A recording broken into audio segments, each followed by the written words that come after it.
There's so much interest right now in heat and cold, saunas and cold plunges, and there's really interesting science around it, but it's important to understand because they do different things. So if you get into a sauna, if you get into a hot bath, if you're elevating your environmental temperature, that can cause the body to produce something called a heat shock protein, which then circulates throughout your body and has all sorts of positive benefits in terms of especially things like capillarization, improving the blood vessels, and the health of your cardiovascular system.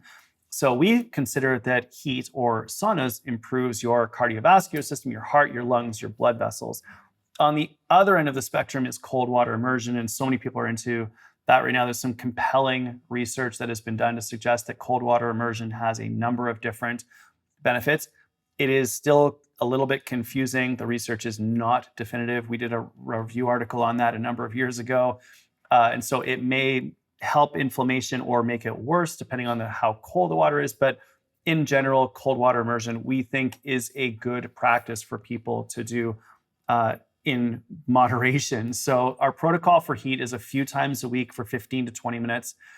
So let's say 3 times a week, 20 minutes in some sort of hot bath or a hot sauna, just to the point where you notice that you are sweating, because that means that your core body temperature has increased. On the cold water immersion side, we think that that is great for your nervous system, where heat helps your cardiovascular system. The cold water immersion helps your nervous system to calm down. It shifts you into a more parasympathetic nervous system activation state, which is really good for your recovery and your regeneration. Now, we don't want 20 minutes in cold water. You might want 2 minutes. So a few times a week in 2 minutes of cold water. You don't want to be shivering, and don't do this alone because you can hyperventilate and pass out. Be very, very careful with cold water immersion. But a few times a week for a couple of minutes might be something for you to consider. You can just simply turn the cold water in, fill up your bathtub, take a deep breath, drop into that cold water, hang out there for a little while, and get back out. Again, be careful. Don't do this on your own. If that does not appeal to you, and it might not, I totally get that.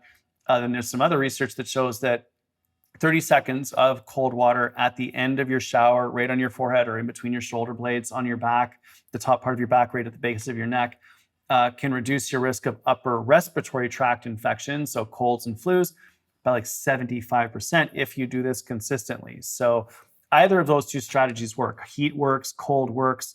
They're different. They do different things. Environmental temperature is definitely something for us to consider because it can have an effect on our physiology that is positive, but it can be dangerous too. So be super careful when you practice it.